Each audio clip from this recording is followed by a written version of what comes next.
Record.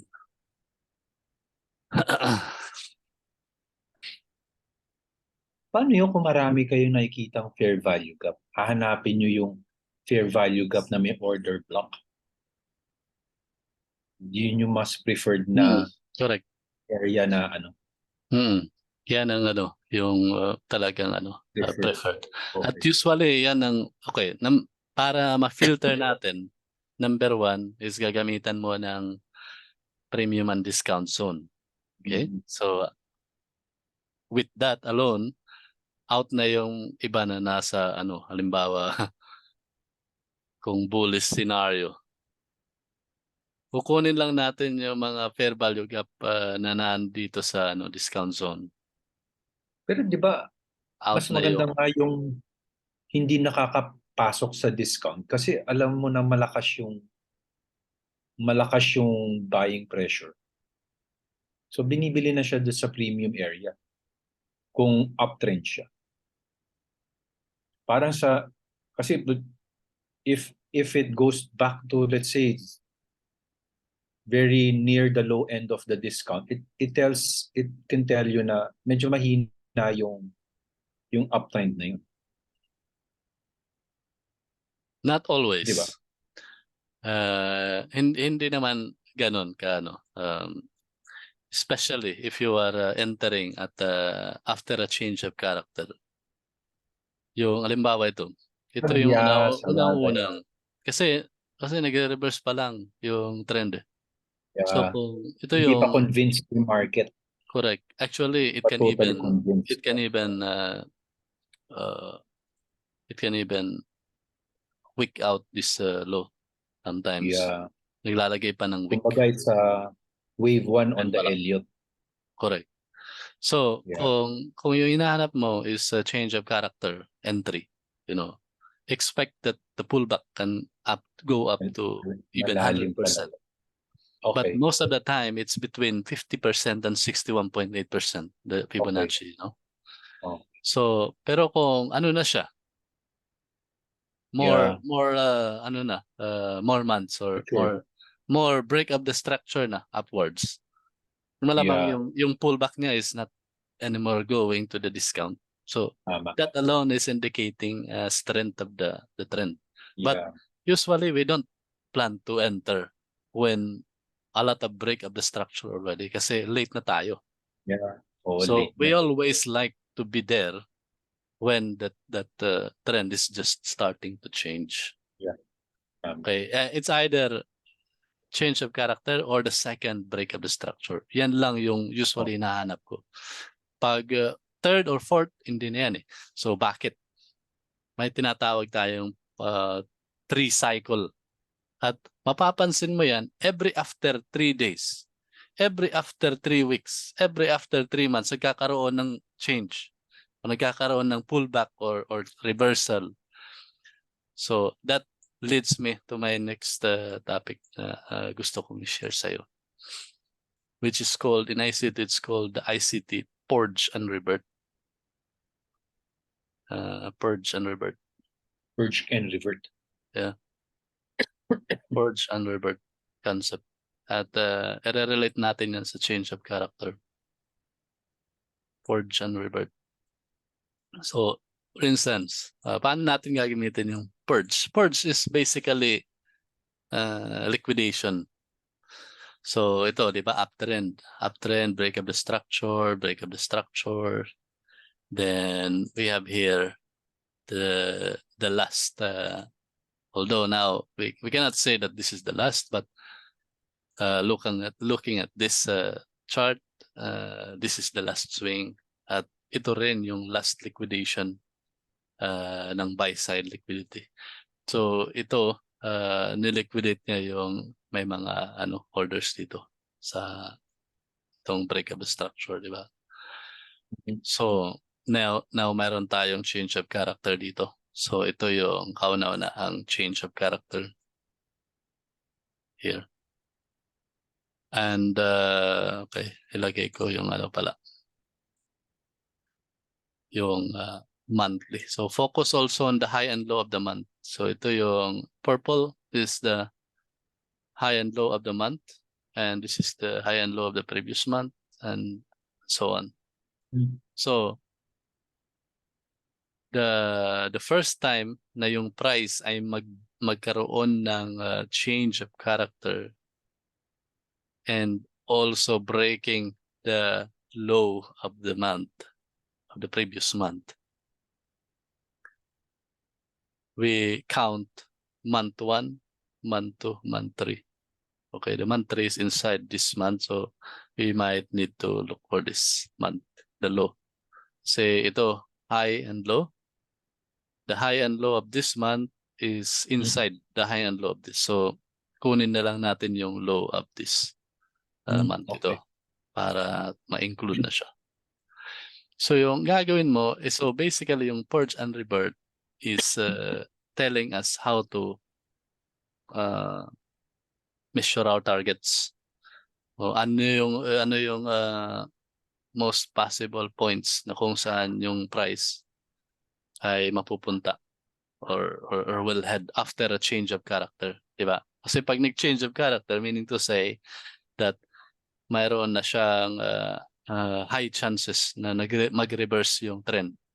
At yung tanong naman, ano yung high probable points na kung saan mapupunta yung price? So, well, even without telling you about purge and revert, I can already say that ito yung next target kasi ito yung last swing ng market.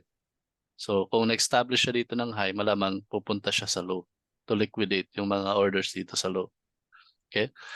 But purge and revert, we will use time also to determine our targets. So yung purge is stop hunting or liquidation of the orders at the buy side. So ito yung buy side liquidity kasi nandito yung mga breakout traders. So may mga orders yan dito. So bakit medyo yung buy side liquidity at sell side liquidity minsan is a very confusing topic kasi in our traditional books, ito yung resistance, di ba? So nandito yung sellers. At dito sa baba, nandito yung support. So dito yung buyers. But sa smart money, this is actually buy-side liquidity. Why? Because nandito yung mga breakout traders at naglalagay sila ng stop losses dyan sa breakout point. Same as true when the price break a structure and then goes back. It's actually hunting those who are putting their stop losses right around here in this area. Inducement, remember? Kasi may mga stop losses din dyan. So basically, this is buy-side liquidity. So this is the last liquidation. So it's called the purge. Purge, and another thing with purge is that it's also liquidating those who have stop losses in the previous month high. So ito yung previous month high. This alone, this price action is a liquidation of this high of the previous month. Okay, so purge. And revert is a reversal. So yung reversal is na-determine natin using change of character. Okay, and then our entry is looking for the order blocks with fair value gaps after the change of character. Also, take note that this is one of the methods that I always use. When I have a change of character, find out where is the end of the originating candle. So dito nag-originate, and always put in your mind that there might be also a liquidation on this point later on. Here. Okay, so it's not always like dahil dito nag-break of the structure, nandito yung stop loss ko lalagay. So always put in mind, mayroong chance na babalik dyan yung price to liquidate those who have put short stop losses. Okay, so the safest way to put stop loss is really above this highest point. Above that is the safest. So in option trading also, this is the best point. Strike price. The strike price of your short call. It will be a bear call spread. Okay, so revert. So revert is also using the concept of time. So ito, this moment here, nagkaroon ng change of character, and at the same time, predict niya yung low ng previous month. What does it tell us? So once nangyari yan, madidetermine na natin yung target price. So by just doing this is month 1. We go backwards. We count month 1. Itong purple. Month 2. And month 3 is supposed to be this. But the month 3 is inside this month 2. Yeah. So let's just skip that and look for this. This is month 3. So kung nasa loob yung price action, meaning nag-consolidate, nag-accumulate lang, walang nangyari. Yeah. So ito yung target mo. You should expect that the price is going to hit this level. Okay? Of course, I'm not saying that it cannot go lower than that. It can. But the highest probability that it will go is this. So bakit nangyayari yan? It's because of 3-month cycle. At remember, also, mapapansin mo sa even in stock market, every 3 months mayroong earnings. Diba? Earning report. Every in Forex, every 3 days mayroong significant news report. Ano pa? Every 3rd week, there is a option expiry. Yeah. Option expiry, di ba? So lahat, it has a 3. No? Power of 3. And it's also related to the concept of ICT called, and this is how the market actually works, AMD. Ano yan? AMD is a stock, but in ICT we call it accumulation, distribution, and manipulation pala. Manipulation. Hinihintay ko yung stock sa AMD eh. Wala pa eh. Antay ka lang. Bearish pa siguro, diba? Pero alam mo, sobrang likot yung stock na yan. Pag mga tech stocks. Yeah. Electronics. Pero mas maganda kasi volatile. Good for swing trading. Yeah. Liquid. Then volatile. Nakalabas ako sa 108 ngayon, doing 109 na. Na-break even lang ako kasi. So check natin yan. So, okay. Explain ko muna to. Okay? So, gamitan natin ng chart. At ito, mapapansin mo yan. Many times. It's just a recurring events in the market. And any kind of market. Meron tayong, it's called manipulation, accumulation. So, this is the point in time when the price is just consolidating. And after that accumulation, may tinatawag na manipulation. Kasi ito may high and may low. Di ba? So gagawin ng price dyan during a bearish trend. In case of a higher time frame bearish, gagawin niya is that manipulate niya muna itong high bago mag-continue downward. Yeah, tama. Okay? So, asan dito yung sweep niya muna. Ito yung accumulation. Ito yung manipulation. Tama.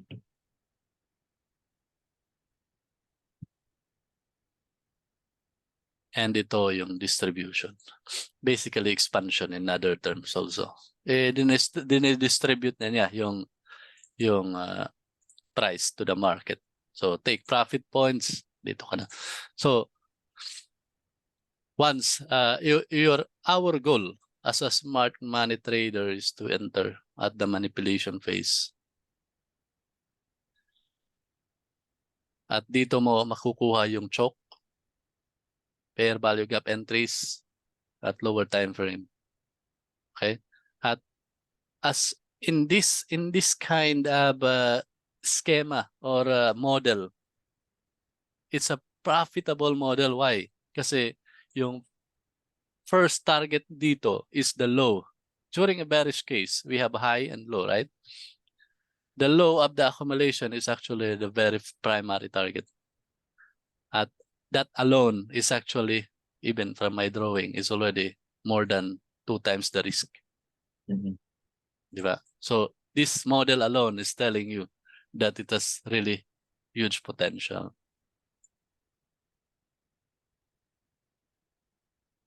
Okay. Ito yung risk, diba? So, pero yung example, that example, before the manipulation stage, ito, mabibigyan ka na ng chop to the upside niyan, di ba? So you will think na you mean this one? bullish siya.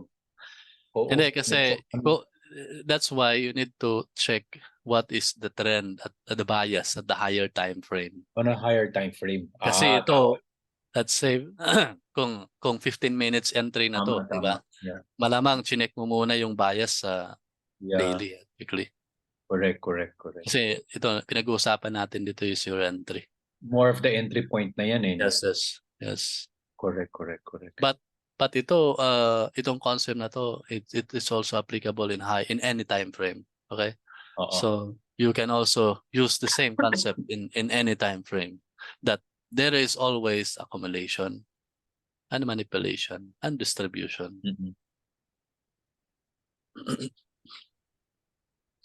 So in stocks also, for example, remember this, Norman.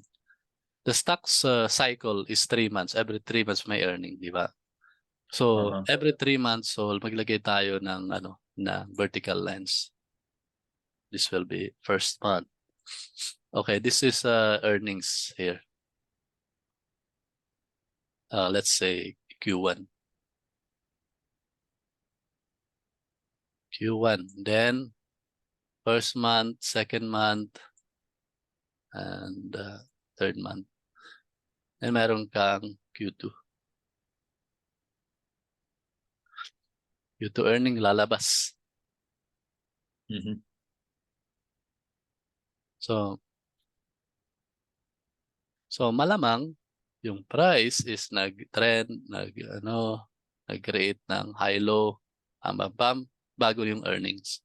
Then lalabas yung earning. Oops. Sorry.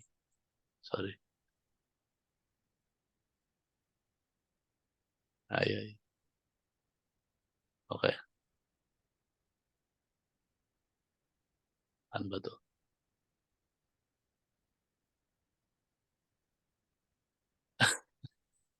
Nako. Okay, anyway. Let's just draw some boxes. Kasi mas to.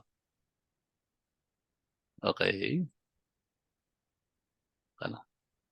Okay.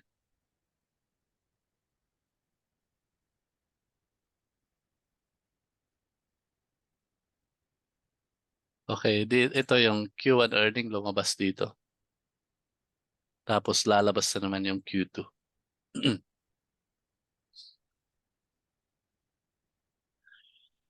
At syempre, sa loob niyan ay mayroong price action. Diba?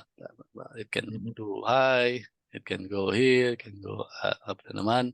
So basically, pag lumabas yung earning, alam natin na yung gagawin after that is to manipulate yung range na nabuo in the past 3 months.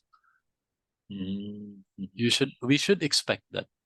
So this high and this low, either high or low, will be liquidated. At of course, yung direction ng liquidation will be depending kung ano yung trend dito. Kung downtrend ba to una bago nagkaroon ng accumulation.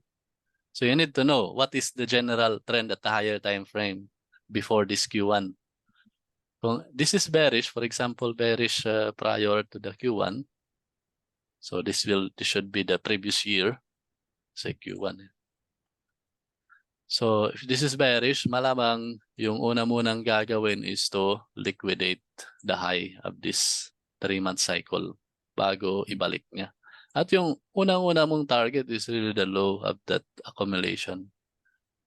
Of course, pwede pa yang magdiretso. At yung second target usually is that ginagawa ko box din. So if this is the range of that accumulation at nagkaroon ng breakdown, yung next target ko is the same box here. The low of that. Okay. If magkaroon pa rin ng expansion, another box. Kuha mo? So, maximum 2 boxes is already okay. I think malayo na yan. 2 to 3 box. Very, very optimistic na yan. Kung naka-enter ka dito, how many hours you will get after that? That's amazing rewards, di ba? Kahit dito pa lang sa range na yan. So the basic idea really is to be able to enter during the manipulation phase. So if you are able to enter at the manipulation phase, you are part of the smart money. Okay, so ganun yan. So sa Forex, every 3 days very significant. Even every 3 hour pala, every session.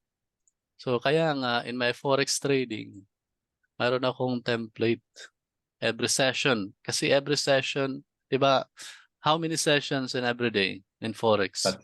Tatlo. Asian, London, US. Di ba? So, kaya sa chart, mayroon yan tatlo. Every session, nagkakaroon ng change. Halimbawa ito, Asia, London, push high. Then after that, i-reverse in the next day, going back to the range of the prior day. So like what happened to this Euro USD? Bullish from Tuesday, Wednesday, Thursday, and then reversal during Thursday back to the range. Ganun lang yan. At same din yung nangyayari sa stock market. Although yung stock market may special na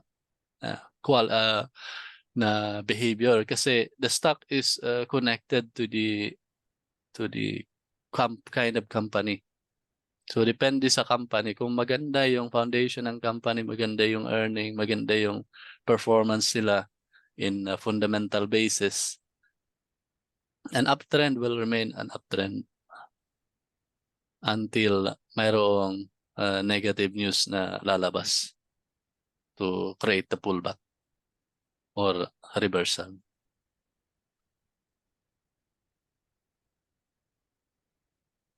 So every three hours, very significant yan sa Forex. Every 3 days sa stock market, very, very significant. Every 3 weeks, every 3 months. That's the cycle of 3. Okay, so tingnan natin yung mga active na dito. Market Chameleon. Ano ba yung latest ngayon na active? Hi, yung AMD pala, no? Tingnan natin yung Puro AMD. Puro subdued eh. Kaya puro subdued. Kaya siguro pangit if Nag-a-analyze ka ba ng mga index bago ka magpunta sa mismong stock na tinitingnan mo? Halimbawa, yung AMD is tech stock. Yeah. So pag tech stock, yung tinitingnan natin is QQQ. Ano ba yung dito, yung market structure sa QQQ? So tingnan natin QQQ. Okay. So this is weekly of QQQ. Okay? So as you can see, nandito I'm always, the way how I look at the chart is tinitingnan ko yung recent swing high and low. So ito yung recent swing high, swing low.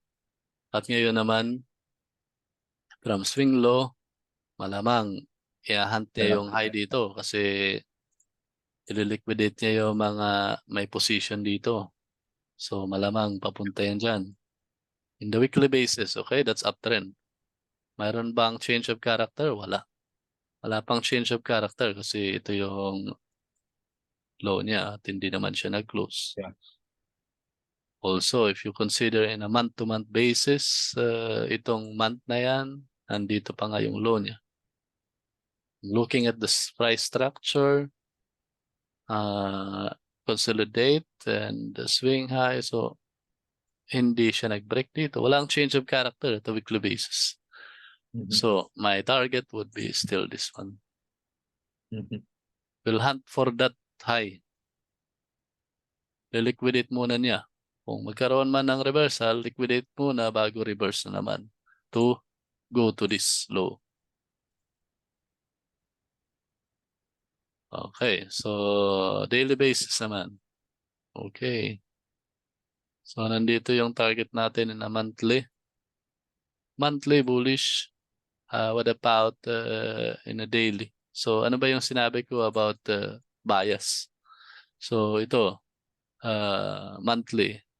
To another month, the month of July, nag-break up the structure tayo dito.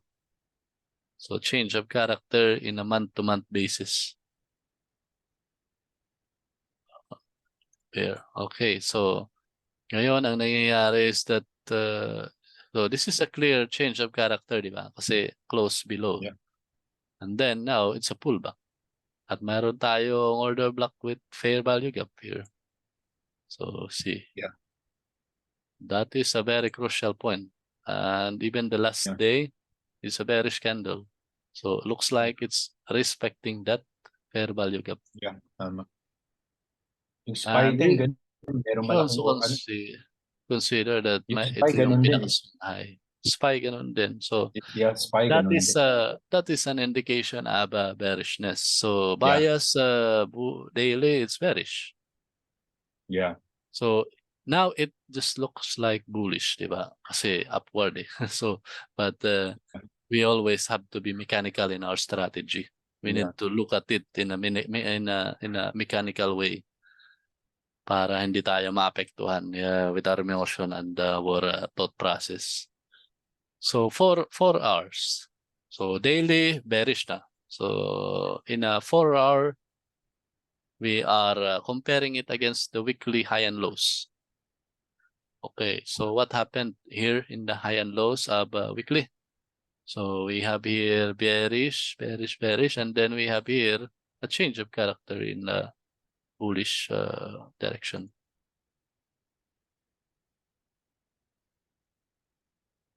Okay, so change of character in the bullish direction, choke bull. Okay. So, and ito yung weekly. Tapos meron pa weekly dito. So, okay. Bullish yung weekly, pero yung monthly is bearish. So it's a mix. However, pag mix yung yung bias, I always refer to the highest time. So the monthly. Yeah. Kasi kung bearish yung daily,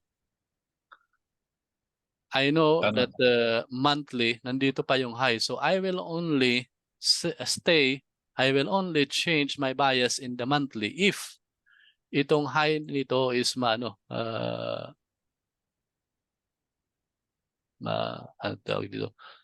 ma-liquidate itong high na yan. If the daily candle will close above this high, I will go bullish direction in the monthly basis. But this is not happening yet. Therefore, I will stay in the bearish direction in a monthly basis. Now, how about yung weekly? Kasi, 10 minutes na lang. How about yung weekly? Kasi bullish. Pag ganyan, not necessarily na isi-change mo yung bias mo. it can only mean that this is actually a pullback kasi bearish na. So bumabalik yung price at pupunta siya sa mga fair value gaps. Okay? So therefore, antay ka lang. Wait ka lang until at this point magpakita na ng choke at the lower time frame. And here you go. Look at this. Choke.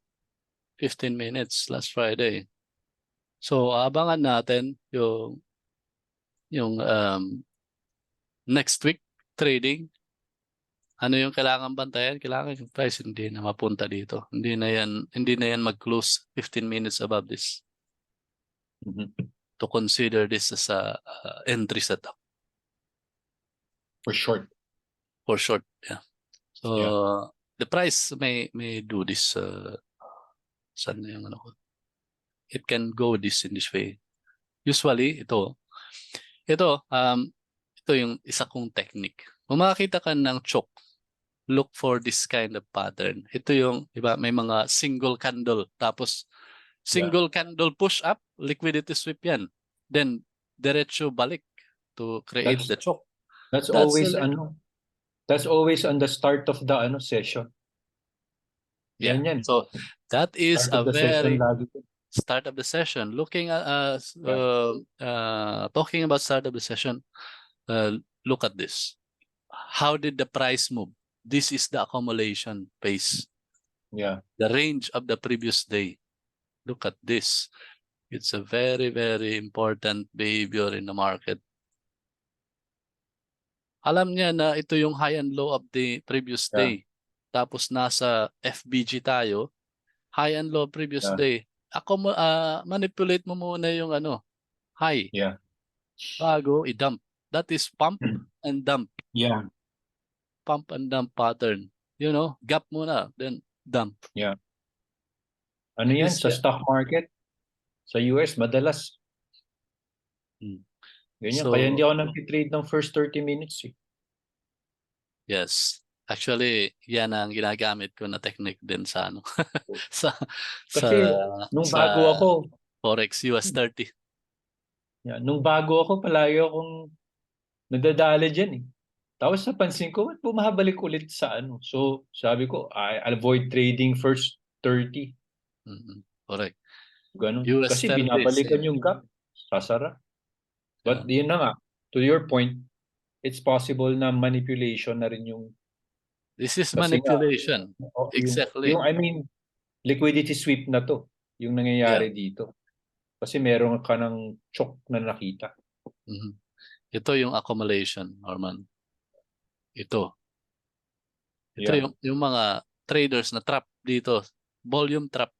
Accumulation phase.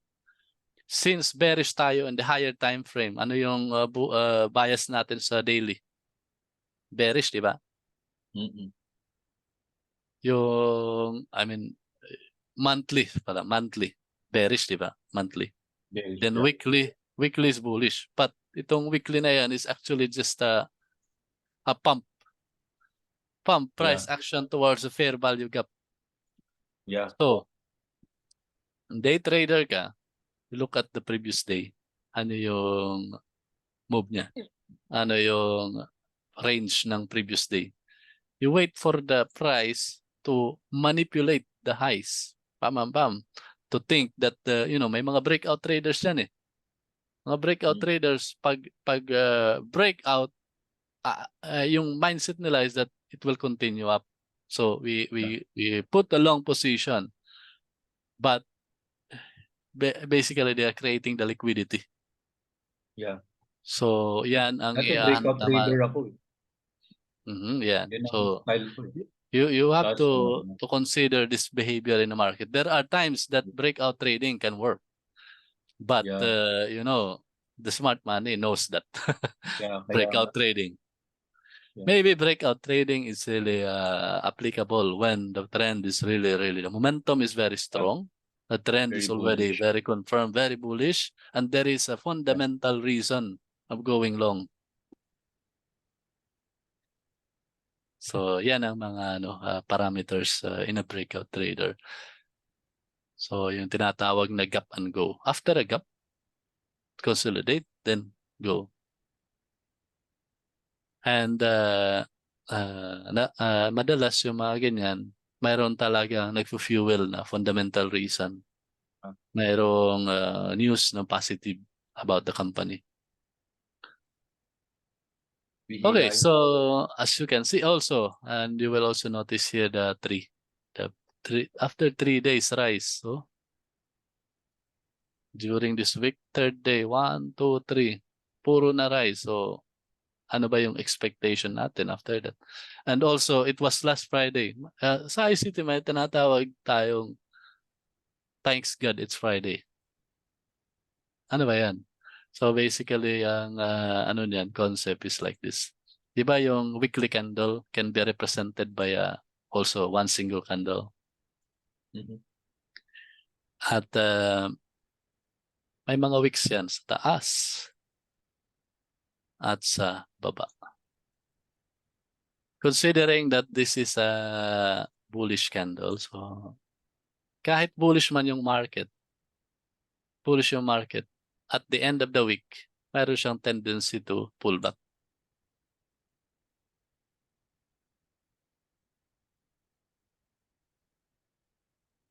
Ito. So, ibig sabihin yan that at the end of the weekly cycle, expect a pullback. Ano ba yung end ng weekly cycle? Weekly. Di ba nasa Friday? So, yan din yung nangyari dito. Ayan. Hey. Battery is running.